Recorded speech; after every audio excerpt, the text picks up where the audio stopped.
오늘 우리가 살고 있는 이 시대가 기다리고 있는 그런 지도자가 있다면 저는 한마디로 백성을 감동시키는 지도자라고 말하고 싶습니다.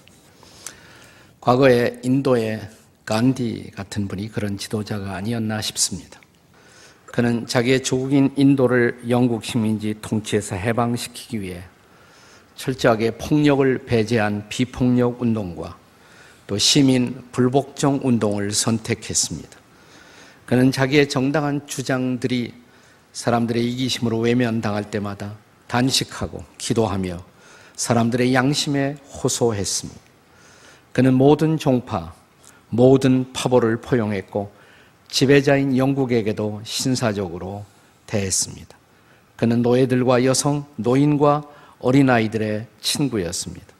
감옥과 법정이 그의 가장 중요한 정치 무대였고 정견 발표 장소이기도 했습니다.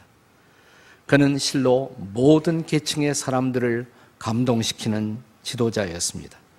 한 번은 그가 열차 여행을 하다가 자기가 신고 있던 샌들 하나가 기차 바깥으로 날아갔다고 합니다. 그러자 간디는 즉각적으로 나머지 샌들 하나를 벗더니 바깥으로 던졌다고 합니다.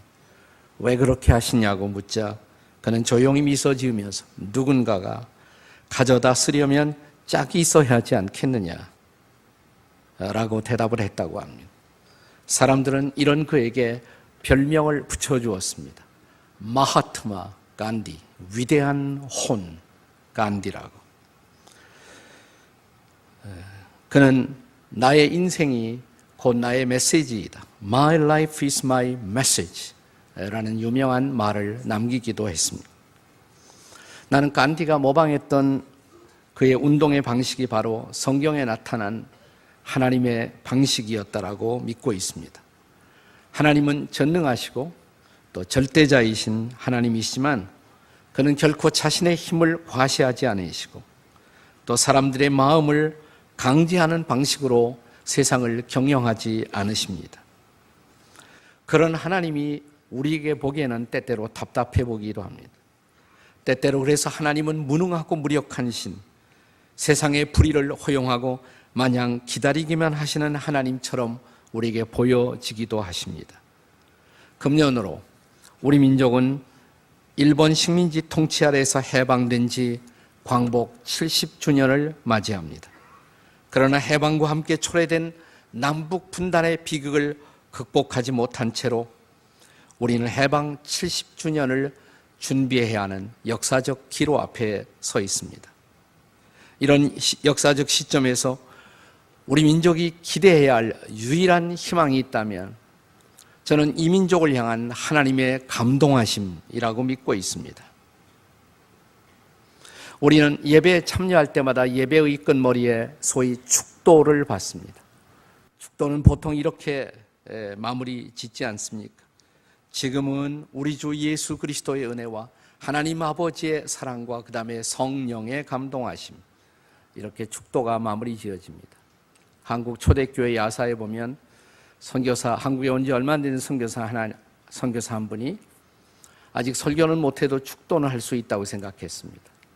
그래서 한국말로 축도를 하기 위해서 딱 손을 올렸는데 처음 시작하는 말인 이제는, 이 말이 생각이 안 나는 거예요. 처음에 뭐라고 그랬더라? 그러다 선교사 입에서 나온 말이 요새는 예수 그리스도의 은혜와 하나님 아버지의 사랑과 성령의 감동하심, 이렇게 축도를 했다는 일화가 남아 있습니다. 저는 지금이야말로 이 민족을 향한 성령의 감동, 하나님의 감동이 절대적으로 필요한 때를 맞이하고 있다고 생각합니다. 그것이 제가 오늘부터 시작해서 에스라서를 강해하고 싶은 중요한 이유이기도 합니다. 본문은 이스라엘의 회복을 위한 하나님의 감동하심의 차원을 보여주고 있습니다. 하나님이 사람들을 감동할 때 그 감동의 차원, 그것은 무엇일까요? 하나님의 감동의 성격, 감동의 차원을 살펴보고자 합니다. 첫째로 그것은 세속 역사에도 관여되고 있다는 사실입니다. 하나님의 감동은 세속 역사 속에도 움직이고 있다는 것입니다. 흔히 사람들은 하나님의 일, 하나님의 역사, 그러면 그것을 교회 안에서 이루어지는 어떤 일로만 국한시키려는 생각을 가질 때가 종종 있습니다. 그러나 하나님은 교회 안에서만 하나님이 아니십니다. 그는 교회 밖에서도 여전히 하나님이시고 우리들의 모든 삶의 영역 가운데 주가 되시는 분이십니다. 그는 믿는 자를 통해서 일하실 수 있을 뿐만 아니라 믿지 않는 이들을 통해서도 하나님은 일할 수 있는 하나님이십니다. 문자 그대로 그분은 만유의 주가 되시기 때문입니다. 본문이 에스라서가 기록되고 있던 때는 주전 BC 440년부터 400년 사이 어느 때에 아마 에스라서는 기록되었을 것이라고 생각합니다. 그리고 이 사건이 커버하고 있는 역사적인 무대는 주전 538년부터 주전 438년까지 약 100년간의 시간을 커버하고 있는 책입니다. 이스라엘 민족의 온전한 회복을 위해서 하나님의 감동시키는 사역이 어떻게 전개되고 있는가를 보여주고 있는 책입니다. 그는 우선 그 당시에 가장 영향력 있는 힘 있는 통치자였던 바사는 페르시아, 당시의 페르시아의 고레스 혹은 사이러스라고 불리워지기도 하는 바사의 사이러스, 고레스를 감동시킴으로 당신의 일을 시작하셨다라고 본문은 증언하고 있습니다. 본문이 시작되는 1절 말씀을 다시 한번 읽겠습니다. 1절 다 같이 읽겠습니다. 시작. 바사왕 고레스 원년에 여호와께서 예레미야의 입으로 하신 말씀을 응하게 하시려고 고레스의 마음을 감동시키심에 그가 온 나라에 공포도 하고 조소도 내려 이르되. 네, 여기 보면 하나님께서 바사왕 고레스의 마음을 감동시키심에 라는 말씀이 기록되고 있습니다.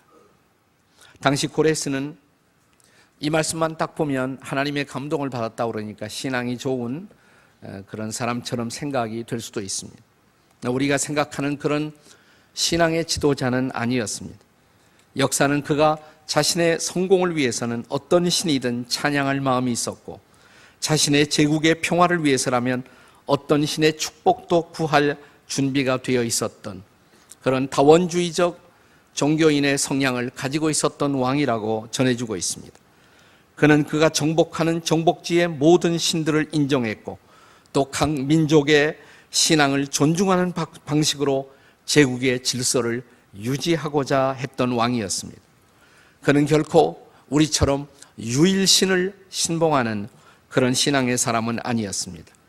그럼에도 불구하고 하나님은 그런 왕도 쓰셔서 당신의 섭리를 이루고자 하신 것입니다. 우선 하나님은 그를 감동시켜서 그의 마음을 움직였다 이 말이에요.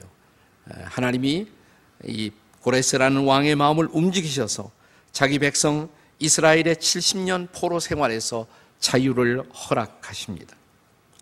그것은 예레미야 선지자의 예언을 이루고자 함이기도 했습니다. 예레미야 29장 10절에 보면 거기 자기 민족을 향한 예레미야의 눈물의 예언이 기록되고 있습니다. 다 같이 읽겠습니다. 시작. 여호와께서 이같이 말씀하시느니라.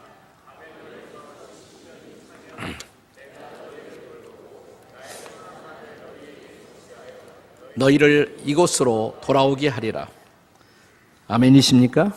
네, 70년 만에 그 백성을 돌아오게 하신 하나님, 동일하신 하나님이 원하신다면 광복 70년에 하나님은 중요한 역사를 이 땅에도 이루실 수가 있다. 믿어지십니까? 얼마 안 믿어지시는 것 같아요. 네. 여러분, 우리가 참으로 믿으면, 그리고 하나님이 기뻐하시면 하나님은 하나님의 때 이 땅에 하나님의 방법으로 평화로운 통일도 주실 수 있다. 믿으십니까? 우리가 믿어야 하나님이 좀 역사하시죠, 더. 네. 그렇습니다. 이제 광복 70년, 그러나 아직도 민족 분단의 고통을 안고 사는 우리에게 이 민족의 통일과 회복을 위해서 하나님이 또 한 번 감동시키시는 그 역사, 그 하나님의 감동의 역사를 이 땅에 펼쳐주시기를 기도하십시다. 저는 이 일을 위해서 필요하다면 동일하신 하나님, 옛날 고레스 왕을 움직이시던 그 하나님께서 북녘 땅의 김정은도, 중국의 시진핑도, 또 소련의 푸틴도, 미국의 오바마도 감동할 수 있는 하나님이시다. 이 사실을 저와 여러분이 우리가 믿어야 할 것입니다. 그래서 중보기도가 필요한 거예요. 나라와 통치자들을 위한 중보기도를 쉬지 말아야 할 이유가 여기에 있습니다. 하나님은 교회 안에서뿐만 아니라 세속 역사의 한복판 속에서도 하나님은 감동의 역사를 펼치시는 하나님이신 것을 믿으시기 바랍니다. 하나님의 감동의 차원, 그 하나님의 감동의 섭리의 차원 두 번째는 하나님을 향한 예배를 회복하게 하신다는 것입니다. 하나님이 우리를 감동하실 때 그가 먼저 관심을 가진 일 중에 하나는 예배의 회복이라는 것입니다.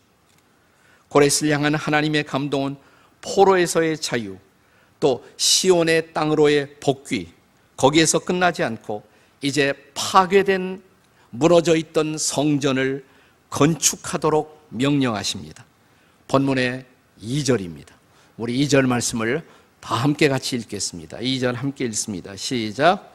바사왕 고레스는 말하노니 하늘의 하나님 여호와께서 세상 모든 나라를 내게 주셨고 나에게 명령하사 유다 예루살렘 성전을 건축하라 하셨나니.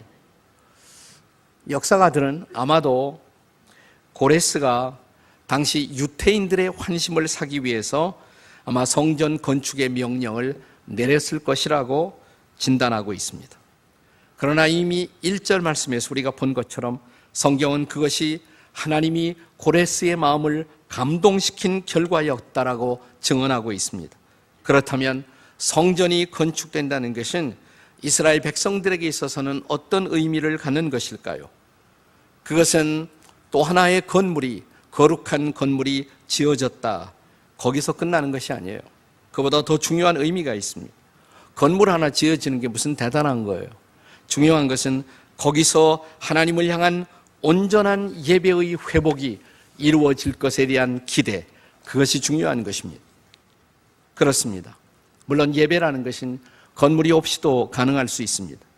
그러나 아직 예수님이 이 땅에 오시기 전에 구약의 제사에 있어서 성소로서의 건물은 하나님과의 구별된 만남의 장소로서 하나님의 임재를 경험하고 또 그분에게 드려야 할 경배를 위해서 아직도 피로 불가려한 그런 요소 중에 하나였습니다. 중요한 것은 그렇기 때문에 건물 그 자체보다도 예배의 회복입니다. 이스라엘 회복의 우선순위는 예배의 회복이었던 것입니다. 예배가 회복되면 모든 것이 제자리를 찾아갈 것입니다.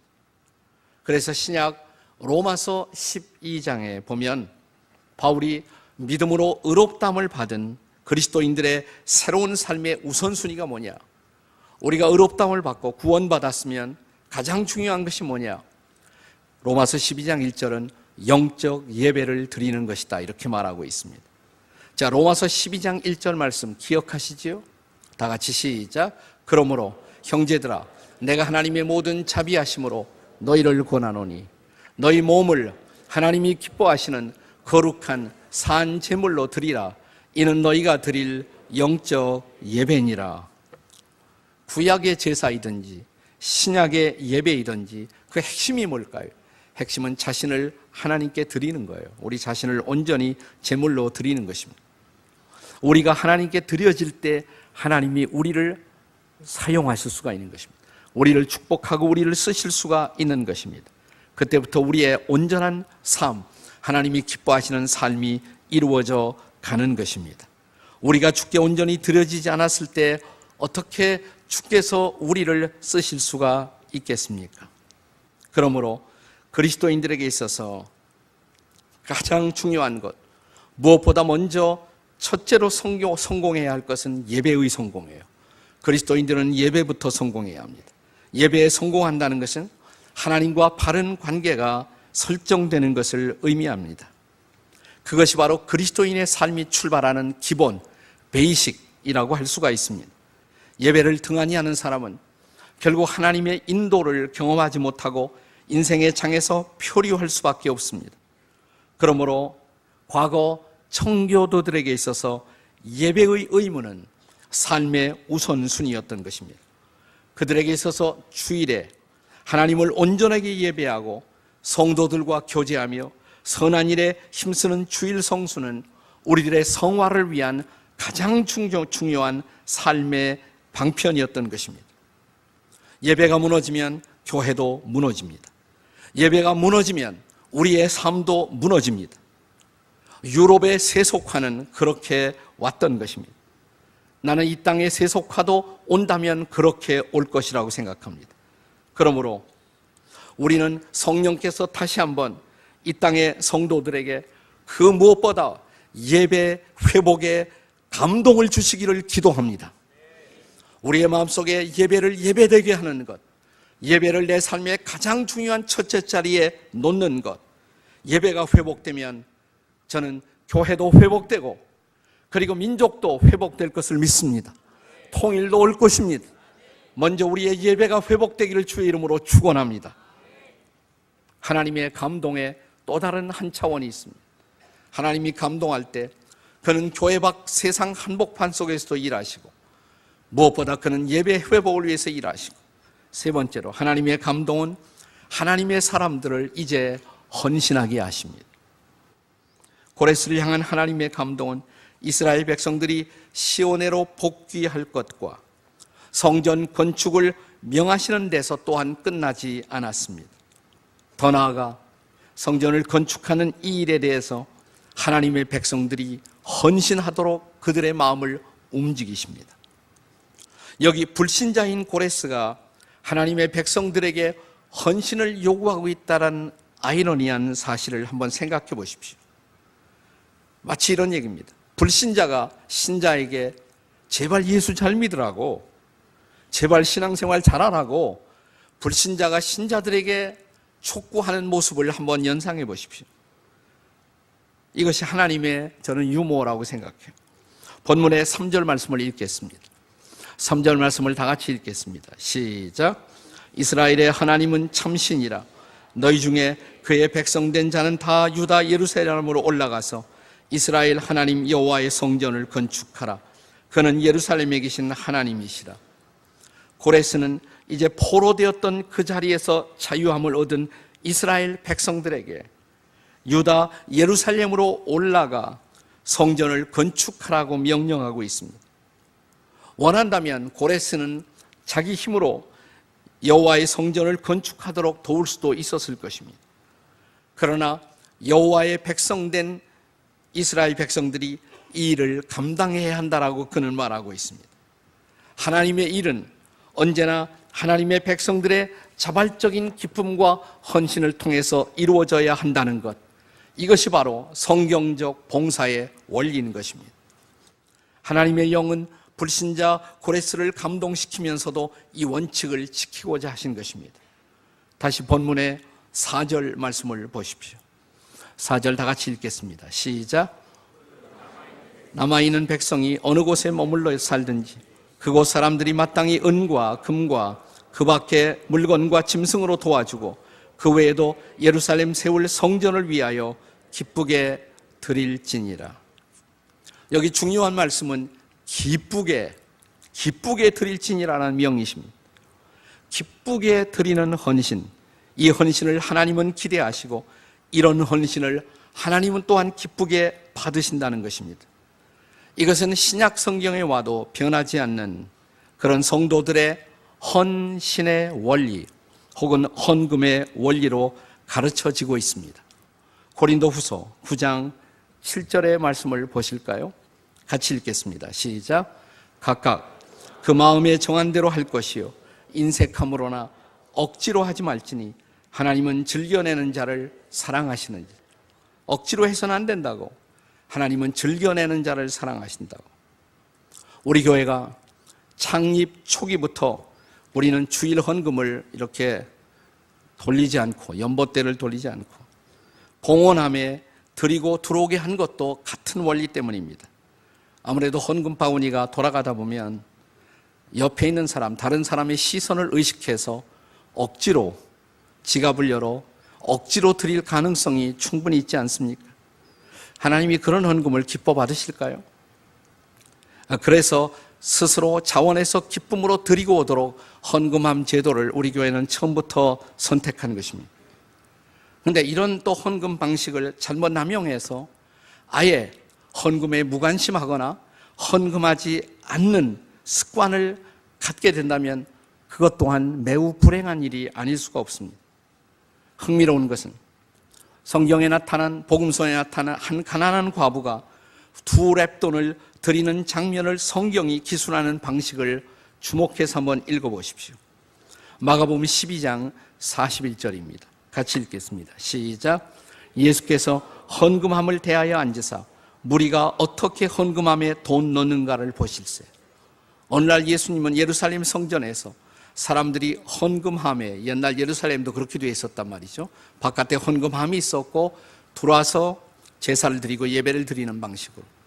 근데 어느 날 예수님은 유심히 헌금함에다 헌금을 넣는 사람들을 주목하고 보고 계셨다는 것입니다. 옛날 그렇게 하신 주님이 지금 그렇게 할 가능성이 없을까요? 오늘도 누가 헌금을 어떤 마음으로 내나 주목 안 하셨을까요? 오늘도 우리 중에 어떤 사람이 헌금함을 슬쩍 피해서 들어오는 것을 보지 않으셨을까요? 그리고 마침내 예수님은 한 가난한 과부가 2개의 렙돈, 아무것도 아닌 가치이지만 그러나 그녀에게 있어서 소중한 그것을 바치는 모습을 소중하게 보시고 주목하셨다라고 성경은 기록하는 것입니다. 여기 헌금자의 마음, 진정한 헌신을 주님은 주목하고 계시다는 것입니다. 마가복음 9장에서 이 가난한 여인이 드렸던 2개의 렙돈은 수치상으로는 돈이라고도 할 수 없는 아주 작은 것이었습니다. 2렙돈이 무려 300개가 모아지면 한 데나리온이 됩니다. 한 데나리온. 한 데나리온은 그 당시에 일꾼이 받는 하루 품삯이세요. 그러니까 2개의 렙돈이라는 것은 돈도 아니에요. 이것은 거의 돈처럼 그 당시에 거의 쓰여지지 않는 돈이 바로 렙돈이었습니다. 그리고 이 렙돈이라는 그 당시의 화폐 가치, 화폐는 사실은 로마 시대에 만들어진 것이 아니라 옛날 마카비 왕조 시대부터 쓰여지는 것인데 대부분의 로마 화폐는 뒤에 로마 황제의 초상화가 있습니다. 로마 황제의. 근데 렙돈 뒤에는 뭐가 있느냐? 하나는 보면 배의 키가 있죠. 배의 키. 네. 배를 움직이는 키. 또 하나는 수레바퀴 같은 거. 이것은 둘 다 방향을 보여주고 있는 것입니다. 이것은 과거 마카비 왕조 시대에 과거 이스라엘이 그들의 독립을 위해서 일하던 때 하나님의 인도함을 받기를 원하는 열망으로 새긴 것이라고 합니다. 그것을 바쳤단 말이죠. 그러니까 돈의 가치는 없지만 의미는 매우 중요한 것이에요. 그래서 어떤 성경학자는 렙돈을 드린 이 과부의 마음을 가리켜서 그것은 이스라엘의 진정한 회복, 하나님의 통치의 영광이 회복되기를 소원하는 그 마음이 담겨진 헌신이었다라고 기록하고 있습니다. 중요한 것은 이것입니다. 오늘 우리가 드리는 우리의 헌물에 우리의 기도, 우리의 애정, 우리의 헌신이 들어있느냐가 문제인 것입니다. 바울 사도는 옛날 마케도니아 교회 성도들의 연보 정신을 칭찬하면서 이런 기록을 남깁니다. 고린도 후서 8장 5절입니다. 같이 한번 읽어보겠습니다. 시작. 우리가 바라던 것뿐만 아니라 그들이 먼저 자신을 주께 드리고 또 하나님의 뜻을 따라 우리에게 주었다라. 여기서 강조한 단어는 뭐냐? 먼저 자신을 드리고, 먼저 자신을 드리고, 자신을 주께 드리고. 이게 가장 중요한 헌금 정신이에요. 우리는 돈을 드리는 것이 아니에요. 우리 자신을 드리는 것입니다. 우리 자신을 주님 앞에 바치는 헌신을 고백하고 있는 것입니다. 그렇습니다. 성령은 지금도 우리가 우리 자신을 기쁨으로 주 앞에 드리도록 우리를 감동하고 계신 것입니다. 오래전 영국 교회에서 아프리카 선교를 위한 헌금을 하고 있었을 때 헌금 박스가, 좀 큰 헌금 박스가, 특별 헌금 박스가 돌아가고 있었다고 그러는. 근데 한 어린 소년이, 거의 아기와 같은 소년이 갑자기 헌금 박스 위로 올라갔다고 그럽니다. 놀래갖고 야 너 뭐하고 있는 거니? 그랬더니 이 어린 소년이 대답하기, 나를 바치려고요. 나를 바치려고요. 이 소년이 바로 유명한 리빙스톤이었습니다. 아프리카를 변화시킨 그리고 아프리카 세상을 바꾸었던 아름다운 하나님의 사람이었습니다. 하나님의 성령은 지금도 우리 자신을 주께 드리도록 감동하고 있습니다. 그리고 이 하나님의 감동 앞에 우리가 기쁨으로 응답하고 우리들 자신을 하나님의 사역 앞에 기꺼이 드릴 때, 거기서부터, 바로 그 순간 그 자리에서부터 새로운 교회도, 새로운 나라도, 새로운 역사도, 새로운 민족의 내일도 열려오는 것입니다. 나는 이런 하나님의 감동이 이 금년 한 해 동안 우리 민족과 그리고 이 땅의 교회들과 성도들 가운데 함께 하시기를 주의 이름으로 축원합니다.